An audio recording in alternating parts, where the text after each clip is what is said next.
Prometerás a Deus e à Senhora Santa Maria que sempre, de maneira absoluta e sem concessões, manterás tua castidade para sempre. E que não obterás riquezas nem honras e nada, nem sequer essa espada te pertencerá. Que servirás a Deus como o mais pobre dos mortais, e que renunciará à vossa vontade até o fim dos dias. Que nunca abandonarás esta casa nem por uma causa forte ou débil, nem por um motivo melhor ou pior. Suportarás as más palavras. E se quiseres dormir, te façam velar. E se desejares velar, te mandem repousar. Pois és servo e escravo desta ordem, e has jurado proteger a cristandade com a tua vida. Pois o templo é a espada de Deus, e tu, templário, o braço forte que empunha sua ira.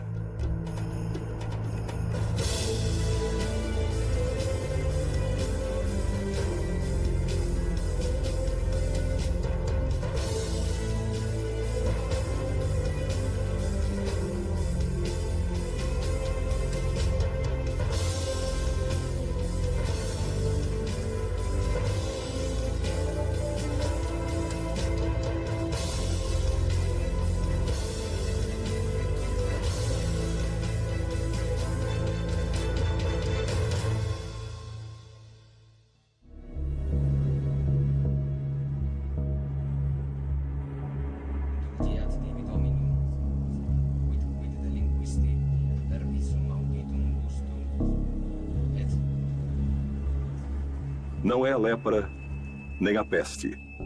É outro mal ainda pior que infecta essas feridas.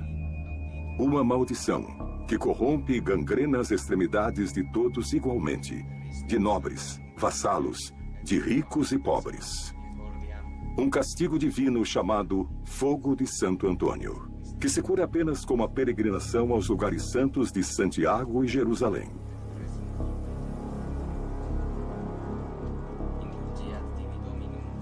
Essa mulher não suportará o longo caminho. Para ela, já é tarde demais. Recitará 1000 vezes todas as orações. Abraçará amuletos e atenderá a conjuros e preces. Mas o frio intenso e as mentiras acabarão consumindo tudo. Tudo, menos sua alma.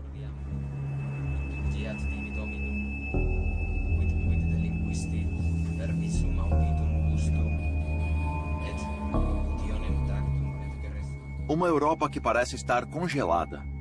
Mais do que chamar de Baixa Idade Média, poderíamos chamar de o amanhecer da civilização cristã. No final do século XI, o que encontramos é uma sociedade que está relativamente feudal.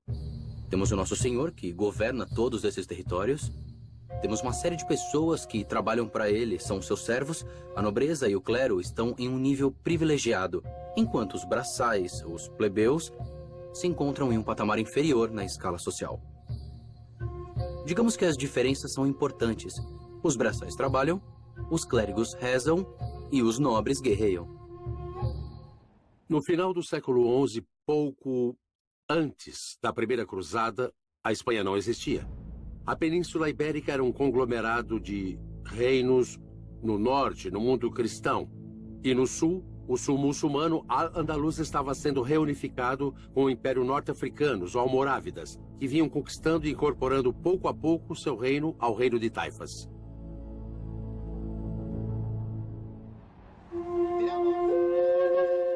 Não, tu não és o senhor mais rico, nem o mais poderoso destas comarcas. A colheita não foi precisamente a mais celebrada dos últimos anos. E as incursões do inimigo muçulmano são cada vez mais desavergonhadas. Os dízimos são cada vez mais escassos, e a enfermidade devora o que logo será o cadáver de tua esposa. Não, senhor de Verdun, tu já não pode garantir o futuro de todos seus filhos varões. Na Idade Média, em um senhorio feudal, o normal era que as propriedades, a maioria delas, fossem herdadas pelo filho mais velho, o filho primogênito. O terceiro filho quase sempre era entregue a um mosteiro ou a uma abadia para que fosse educado na disciplina eclesiástica. Artal é o mais jovem. Hoje vais dizer-lhe o quão importante é para ti. Vais falar-lhe do valor, da honra e o significado de vosso nome. Cuidarás de lhe explicar por que sua mãe não chegará a superar essa enfermidade e por que um de seus irmãos, e não ele, será quem herdará teu castelo. Fará com que ele saiba que, apesar do tanto que te custou tomar esta decisão, hoje mesmo negociará seu futuro com uma delegação de monges, e amanhã, ao raiar do dia, partirá com eles para ingressar em um convento.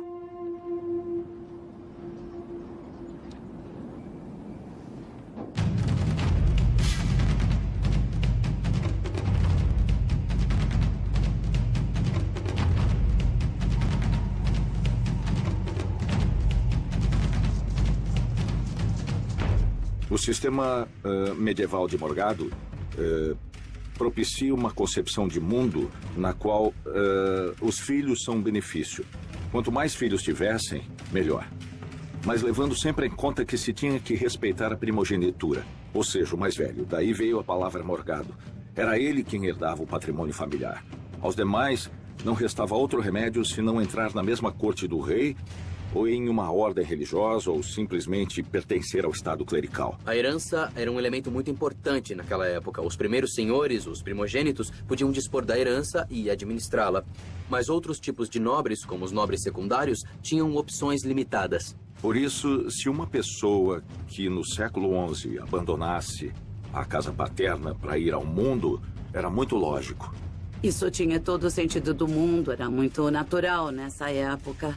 Não só na Espanha, mas em qualquer parte da Europa. Fazia todo sentido do mundo que um dos filhos se dedicasse à igreja.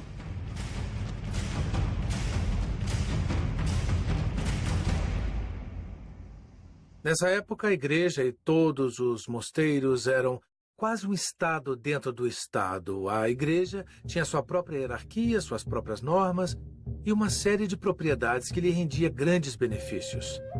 Era muito comum nessa época que houvesse acordos entre um senhor e a igreja para que sua filha ou algum de seus filhos entrasse para a congregação e que deixasse alguma propriedade para que se pudesse manter essa pessoa.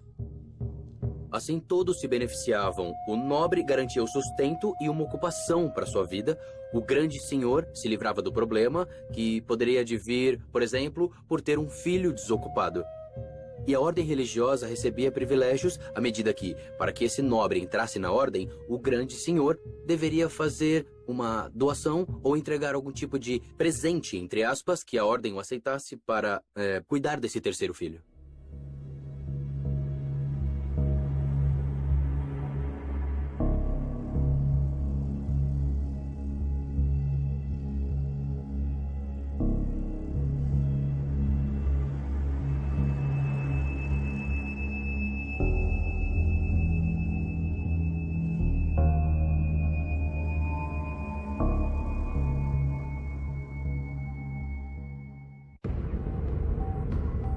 Alégio I, imperador de Bizâncio.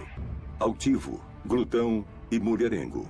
Compactuastes alianças e tivestes guerreado com todos e cada um de teus vizinhos. Todos desejam ocupar teus domínios, tua formosa capital, teu trono esplendoroso e a tua coroa. Constantinopla, a última das herdeiras de Roma, hoje é uma ratoeira. Hoje, no ano 1095 da Era de Nosso Senhor, tudo está prestes a mudar. Vindos do leste, a dinastia Seleucida e seus poderosos exércitos avançam sobre teus domínios.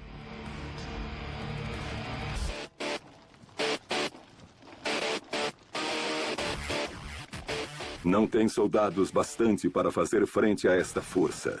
Desta vez, as cruzes não poderão frear aqueles que portam o coração nas mãos.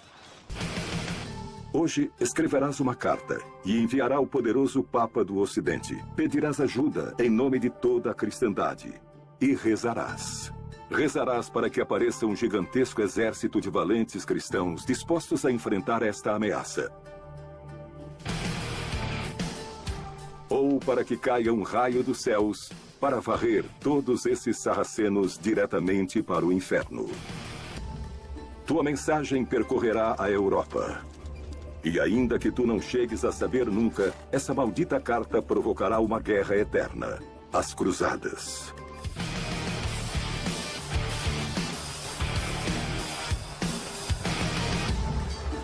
Sim, seguramente foi Alejo I, com essa carta, que desencadeia a ideia de que a cristandade tem que fazer algo para evitar que os muçulmanos sigam avançando para o Ocidente. Provavelmente, do ponto de vista da grande política internacional, essa carta desencadeou todas essas questões.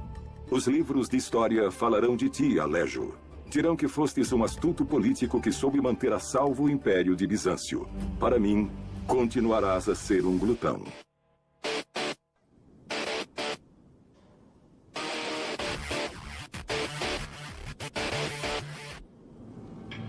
Antes da carta de Alejo I, havia uma série de movimentos que propunham a unidade do mundo cristão contra o Islã. Essas primeiras ações se dão principalmente na Península Ibérica, porque de lá não era preciso ir até Jerusalém combater os muçulmanos. Estes já estavam dentro da Europa, estavam aqui onde hoje está a Espanha. No ano de 1085 da Era de Nosso Senhor, Afonso VI, rei de León, havia tomado as praças de Coimbra, Madrid e Toledo. Pouco depois, um forte contingente almorávide desembarcou na península para socorrer seus irmãos muçulmanos, derrotando os leoneses na Batalha de Sagrajas. No ano de Nosso Senhor de 1094, Rodrigo Díaz de Vivar el Cid conquistaria Valência. Nesse momento, a Reconquista se encontrava em uma fase relativamente inicial, embora já faça mais de 3 séculos que falamos da chegada dos muçulmanos à Península Ibérica e de que já tivessem recuperados territórios importantes, produziu-se o que foi chamado de pré-cruzada. A Europa toma consciência do processo de reconquista, toma consciência de que os muçulmanos estavam aí do mesmo modo que no Oriente e que também deviam ser combatidos. Assim sendo, era muito interessante para Roma, para o papado e para toda a igreja a reconquista da Espanha. E se considerava esse um território de cruzadas. Ninguém escapará do banho de sangue que se avizinhava, nem sequer ti, pequeno Artal. Tu também não vais te livrar. Se vai ser um monge cisterciense, junte-se à Ordem dos Monges Brancos, passando a contar com uma organização religiosa baseada no trabalho, nas doações e, sobretudo, na oração importante. São monges, no sentido mais estrito da palavra. Vai se juntar a um mundo baseado em regras. Regras religiosas que vão determinar cada um dos movimentos da sua vida e a uma ordem religiosa desse modo que vai condicioná-lo a uma série de votos. Não podemos nos esquecer do número de crianças abandonadas deixadas nas portas dos conventos. Por que eram deixadas na porta dos conventos? Porque sabiam que teriam... Bom, eles teriam uma vida garantida, pelo menos teriam pão para comer todos os dias.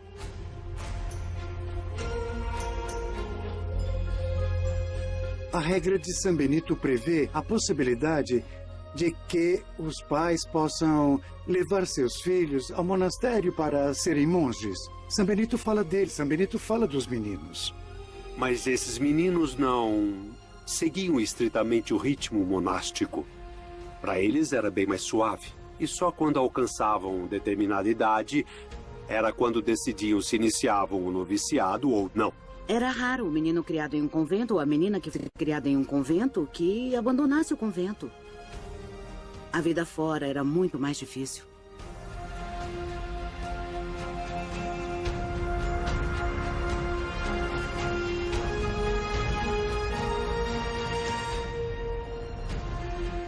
Confia nesses monges, Artal.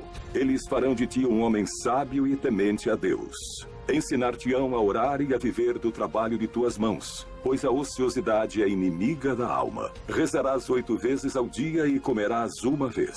E não sentirá necessidade de sair deste monastério. Isso não convém de forma alguma à tua alma. Jurarás obediência ao abade e aos teus irmãos. Prometerás ante a Nossa Senhora Santa Maria que sempre, de maneira absoluta e sem concessão, manterá para sempre a tua castidade. E que servirás a Deus como monge e como o mais pobre dos mortais.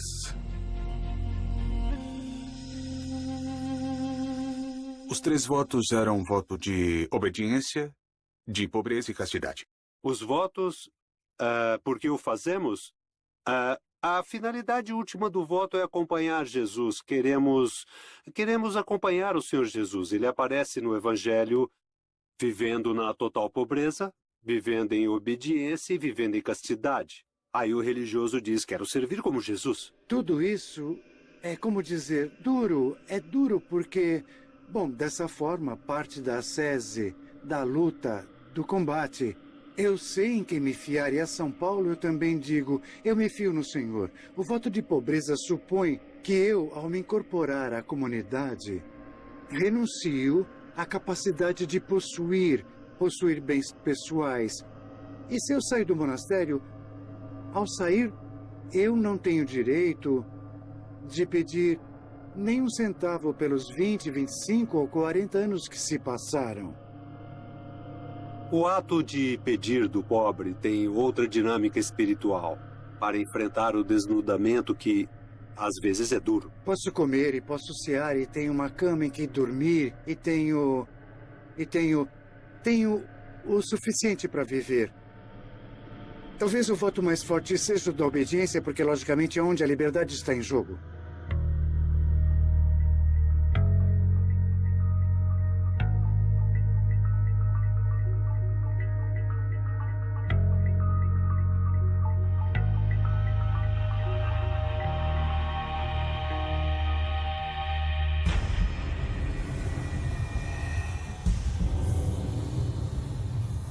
A ideia de unir todas as nações cristãs da Europa sob um único estandarte já anda por tempo demais rondando em tua cabeça.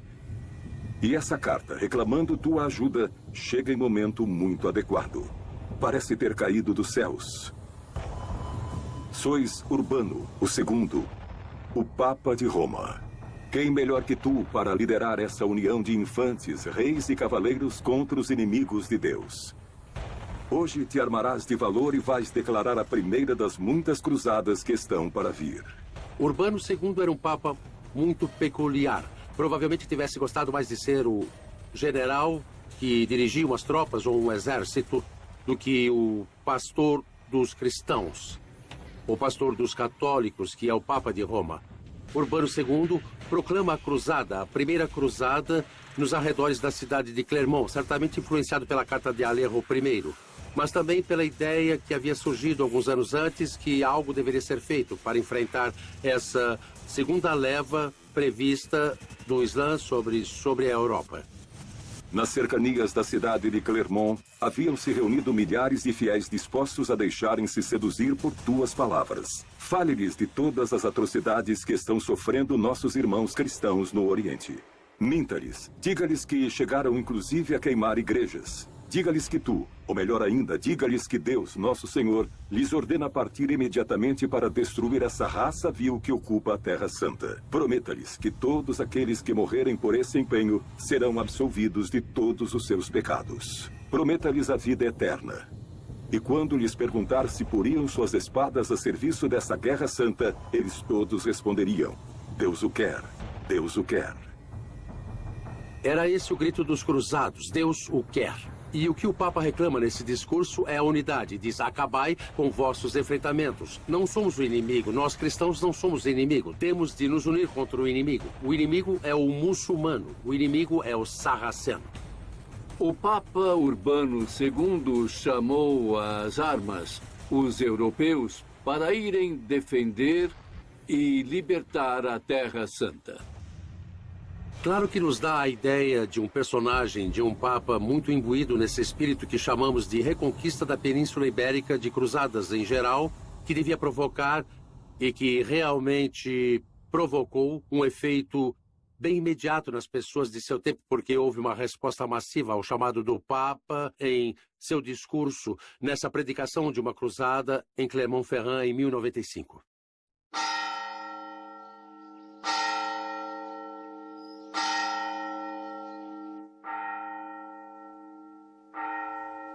Acorda, Artal. Tocam a matina. E não pode chegar tarde. Para manter a ordem estrita que rege esse monastério, temos de seguir ao pé da letra cada um dos 73 capítulos da regra de São Benito. Aprenda-a. Ela te dirá quando orar, quando trabalhar e quando repousar.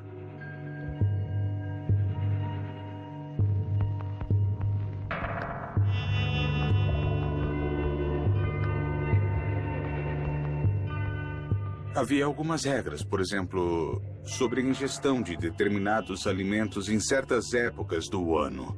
O corpo devia ser purificado por meio da abstinência sexual ou pela ausência de determinado alimento. A Sister tem como lema Ora et Labora.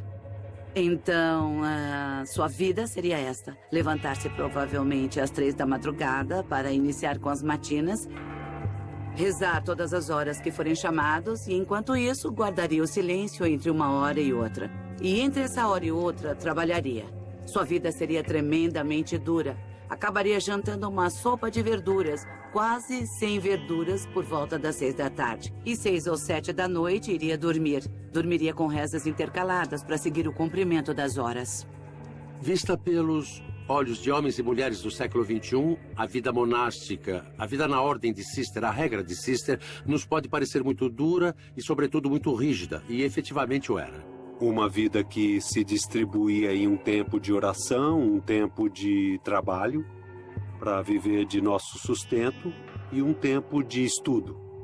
Dá-se ênfase que os monges deviam estar medianamente formados, por exemplo, em leitura. São pessoas que deveriam atender o ofício divino e, nesse sentido, deveriam estar bem formados, como fazer isso corretamente. E nessa época, quem pertencia ao clero, sem dúvida, recebia uma formação infinitamente superior a nível acadêmico da que poderia receber qualquer outra pessoa daquela época. Não há dúvida que para o século XII não teria sido uma pessoa suficientemente cultivada. E temos que entender que muitos monges que entravam nos monastérios não sabiam ler nem escrever, mas falo de Artal, uma pessoa mais preparada que acabaria sendo monge. 99% da população era totalmente analfabeta. Assim, falamos de apenas 1%. Me parece que Artal vinha de um contexto social um pouco mais cuidado, não era um servo de gleba, mas não há dúvidas que seria um rapaz preparado em um ambiente um pouco cultivado, de ordem, de leitura. Ainda que não entendesse, ia se ensinando e ele ia aprendendo. Mas a educação não terminava nunca. Segundo as capacidades da pessoa, poderia ir crescendo e se converter desde um homem de ciência, conhecedor de um antigo tratado de farmacopeia, até um especialista nas Sagradas Escrituras, um miniaturista ou um copista essencialmente de livros. Walter, o indigente. Assim é que te chamam. Tua contínua obsessão de viver na mais extrema pobreza te garantiram essa alcunha. Teus dotes de orador serão decisivos na hora de convencer milhares de camponeses, deserdados e mendicantes sem futuro, para que se unam ao valente e desastroso exército que logo partirá para a Terra Santa. Não será o único a liderar esta expedição. Pedro o Eremita, outro iluminado que acreditou no valor de face do mandado do Papa Urbano, já estava pregando pela Europa. Mais de 20.000 desgraçados já haviam decorado seus farrapos com estampas da cruz e estão dispostos a segui-lo até o próprio reino dos céus. Não sabem ler, não têm a menor noção do tamanho do mundo ou da extensão dessa viagem.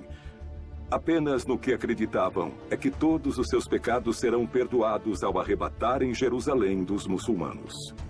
Depois do chamamento em Clermont em 1095, iniciou-se na Europa um processo muito interessante e ao mesmo tempo muito amplo de peregrinação massiva. Uma peregrinação que não estava tão orientada em visitar os lugares santos, mas como uma conquista pela espada de tais territórios. Mas se isto for pouco, encha-lhes a cabeça de ideias milenaristas. O fim do mundo se aproxima. Fiéis seguidores de Cristo, ajoelhem-se, pois não encontrarão consolo na outra vida se não purificarem antes todos os vossos pecados. Em todas as épocas, aproxima-se o fim do mundo. Não há época na história da humanidade que não se tenha visto a aparição de uma série de profetas, de uma série de visionários, uma série de adivinhos que não tenham previsto o imediato fim do mundo. O fim do mundo, o milenarismo, são conceitos que nessa época tinham ressonâncias um pouco complexas. Desde a tendência de achar que, com a conquista de Jerusalém, a cidade celeste desceria sobre a terrena e dessa forma nos encontraríamos diante do juízo divino, até o fato de que um dragão de várias cabeças e numerosos olhos e chifres sairia dos mares e devoraria os cristãos. Essas tendências, às vezes motivadas por determinados membros da igreja ou não da igreja, iam predizendo e percorrendo os caminhos, nem sempre com alguma base especialmente lógica. Recomendava-se a leitura do Apocalipse nos concílios com uma finalidade prática de incentivar as doações para a igreja, relembrando os castigos aos pecadores no dia do juízo final. Ao findar o primeiro milênio, a sociedade medieval entende que se encerrou um período, como se no livro da história, a história cristã houvesse completado os primeiros 1000 anos. Então previa-se algo que já estava no Antigo Testamento e dizia: 1000 anos em tua presença são como um dia que se passou. É um dos salmos dos livros que eram habitualmente lidos nos mosteiros e nas igrejas. Desse modo, as pessoas entendiam que cronologicamente se cumpria um século. Era lógico pensar que o tempo deste mundo se terminava e que se iniciava o tempo da eternidade. Além disso, havia uma espécie de profecia, ou se interpretava como uma profecia. As palavras de Jesus Cristo antes de ascender aos céus: ide por todo o mundo e pregai o evangelho até o fim da terra. Entendiam o fim da terra de maneira física, assim como os 1000 anos de uma forma cronológica. Entre esses indivíduos que assumiram o modo literal da mensagem, estavam os que nada tinham a perder. Isso é, aqueles que esperavam que o fim dos tempos, que a tradição, pelo menos as tradições apocalípticas, diziam que viria acompanhando o governo de Cristo durante um milênio aqui mesmo na Terra. Seria o momento de ressarcimento dos pobres, seria o momento em que os pobres, os humilhados, os marginalizados, governariam com Cristo frente aos que injustamente os tivessem tratado. Dentre tais indivíduos encontrava-se o famoso Pedro, o eremita.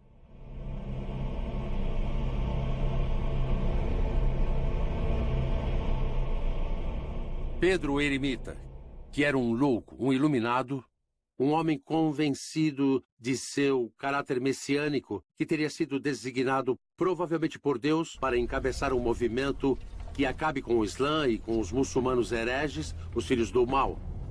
Imbuído desse espírito de ir a Jerusalém, de recuperar a Terra Santa, embarca na Cruzada dos Pobres de modo absolutamente insensato. Aquela grande cruzada se valeu da ignorância das pessoas e oferecia possibilidades que não eram reais. Muitíssimas pessoas se apresentavam às cruzadas para expiar seus pecados. Qualquer pessoa carente de estudos, carente de conhecimentos, que nunca tivesse sido escolarizada, podia crer em qualquer dessas teorias e acreditava que iria conseguir.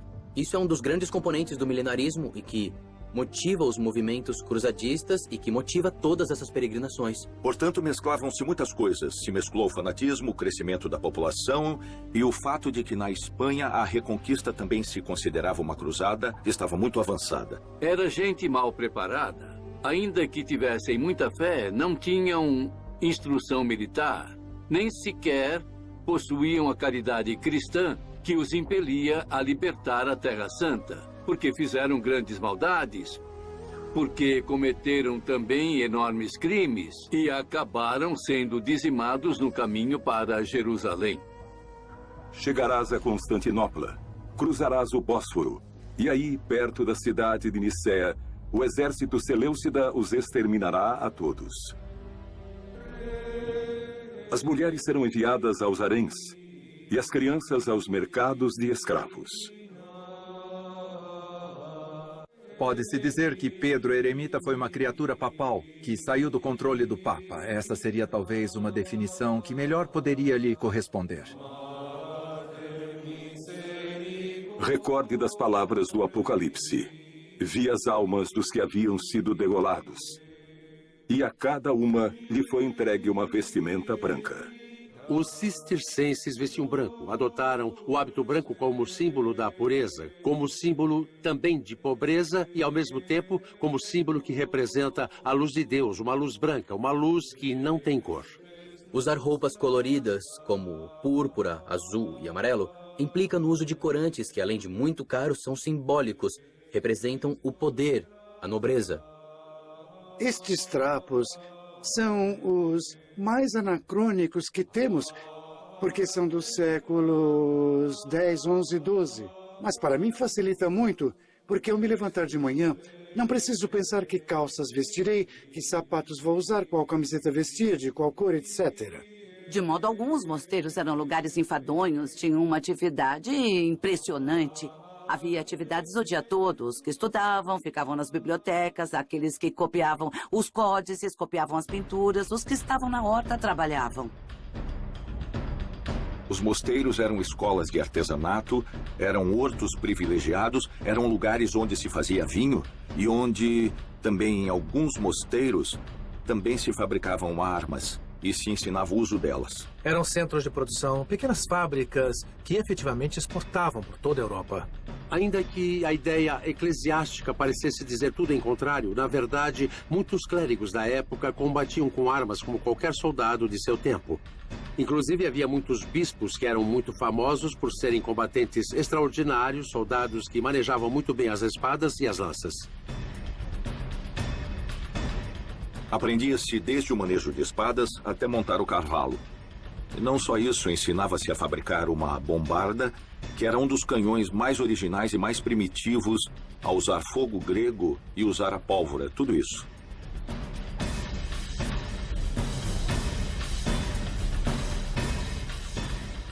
Na Idade Média, um combatente que não estivesse treinado, que não tivesse treinado golpes de machado, golpes de clava, cargas de cavalaria ou o manejo de espada em uma batalha, estava perdido. Na Idade Média havia muito poucas oportunidades. Se não estivesse treinado e fosse atingido por 2 golpes, no terceiro estaria morto. Na liturgia, os monges deviam cantar numa forma varonil, um pouco forte, como cavalheiros marchando para a guerra.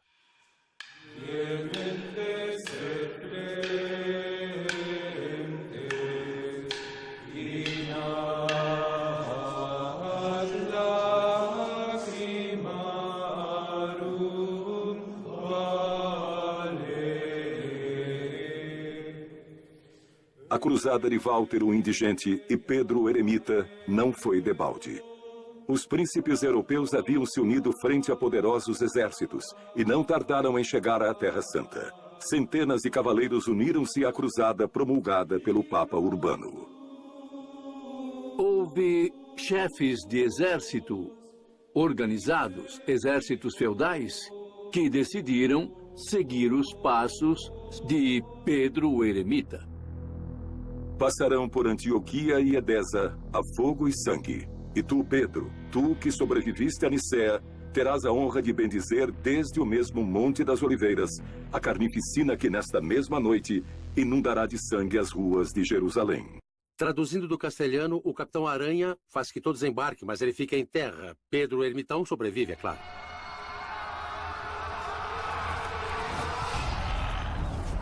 Jejuareis por 3 dias. E assim como Josué fez em Jericó, marcharão descalços em procissão ao redor da cidade.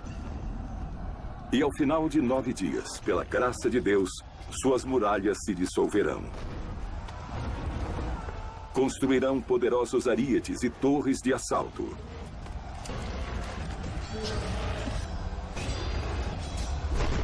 Os mais piedosos cortareis as cabeças dos muçulmanos. Os outros ireis longe, arrastareis seus corpos até as fogueiras. As ruas e praças de Jerusalém se encherão de mãos e pés cortados. E se derramará tanto sangue que os cadáveres nele flutuarão. Jerusalém, o destino da primeira cruzada, o objetivo fundamental dos cruzados, foi conquistada em 15 de julho do ano de 1099. Durante 3 dias e 3 noites, queimareis sinagogas e mesquitas. Os mais covardes matareis aos anciãos, às crianças e mulheres. Os mais soberbos colocareis coroas de ouro no mesmo lugar onde Cristo portou uma de espinhos. E quando não restarem mais infiéis que maltratar, os levarão em penitência até a igreja do Santo Sepulcro para a cerimônia de ação de graças. A matança que se produziu foi terrível. Os cronistas cristãos contam que o sangue dos muçulmanos chegava até os tornozelos. Nos falam das ruas de Jerusalém cheias de sangue, e que o sangue chegava até a metade das pernas dos cavalos, de mortos, de torturas, de todos os tipos de barbaridades.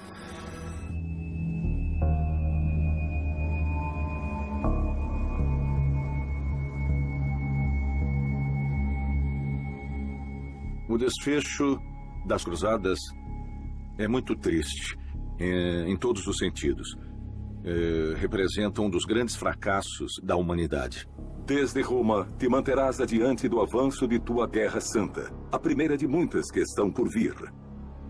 Mas tu, Urbano, tu morrerás 14 dias antes da Batalha de Jerusalém. Nunca saberás se a Terra Santa chegou a ser liberada, e eu também nada direi.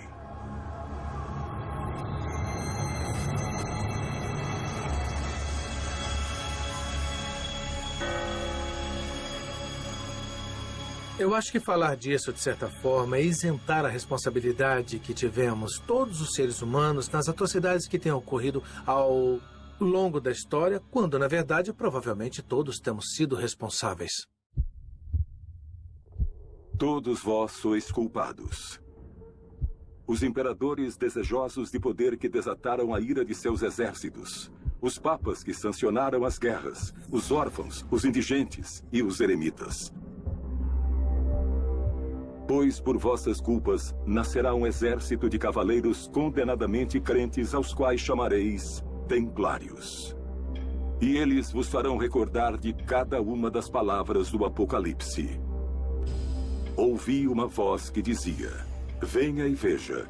E olhei. E eis que vi um cavalo branco, e aquele que o montava foi-lhe entregue uma coroa. Venha e veja, e olhei. E saltou outro cavalo, e aquele que o montava foi-lhe dado o poder de acabar com a paz da terra. Venha e veja, e olhei. E lá estava um cavalo negro, e aquele que o montava tinha uma balança na mão. Venha e veja, e olhei. E havia outro cavalo, e aquele que o montava tinha por nome Morte. E os reis da terra e todos os seus servos se esconderam, porque o grande dia de sua ira havia chegado. Se fazem barbaridades, coisas más e coisas mal feitas e continuam a fazer, então o nosso desafio é pararmos um pouco, entrar no coração humano e olhar as coisas com muita benevolência, com muita misericórdia, como diz no Evangelho. E se existem muitos desmandos, dizer, não é esse o caminho. Não tomai a vida do outro. Deus a declarou sagrada.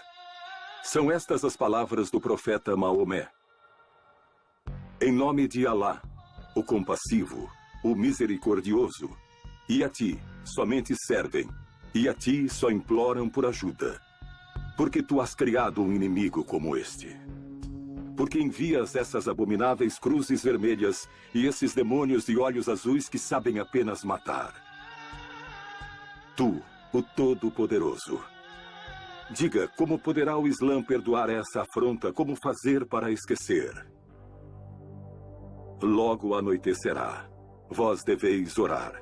E também nós.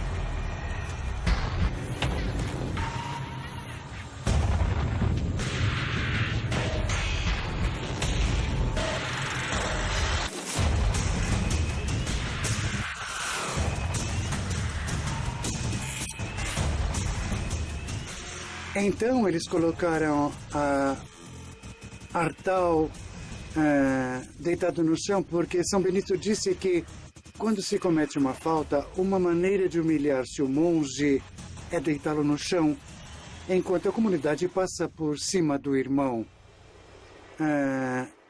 Eu creio que é para sublinhar essa humilhação da falta, de algum modo, é fazendo penitência.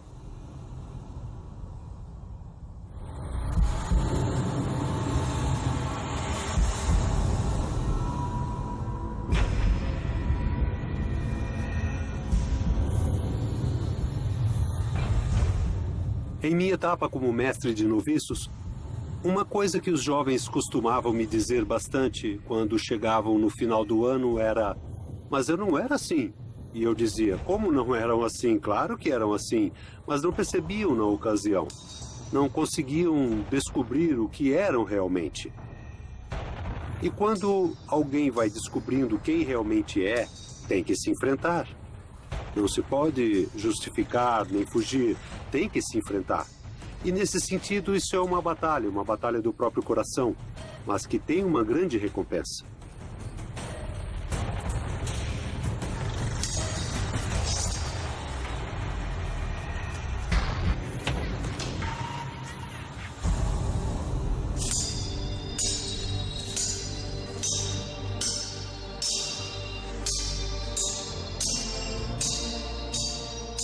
Jerusalém foi libertada. A cristandade é dona da terra que Jesus Cristo converteu em santa. Mas tenho de te advertir, pequeno Artal. Os inimigos são numerosos. Já afiam seus punhais com olhos encharcados de sangue. E logo lançarão suas garras sobre o reino de Jerusalém. Não precisamos de mais monges, já os temos em demasia. Necessitamos de cavaleiros puros, que não duvidem no momento de se entregar à ordem do templo e que não temam derramar seu sangue por Cristo. Para nós, homens do século XXI, é muito difícil entender o sentido de uma ordem militar da Idade Média. É muito difícil. As ordens militares surgem por derivação das grandes ordens religiosas. E surgem em torno de uma ideia que é ora et labora, ou seja, trabalho e oração. Ora et labora, neste caso, o trabalho da ordem militar é defender e lutar pela cristandade. Sendo assim, o membro de uma ordem militar que não deixa de ser um religioso, e muitos deles pertenciam ao estado clerical, em vez de trabalhar o campo, dedicando-se à agricultura ou copiar livros, dedicava-se a aprender o manejo de armas e, quando chegava o momento, ia para a guerra.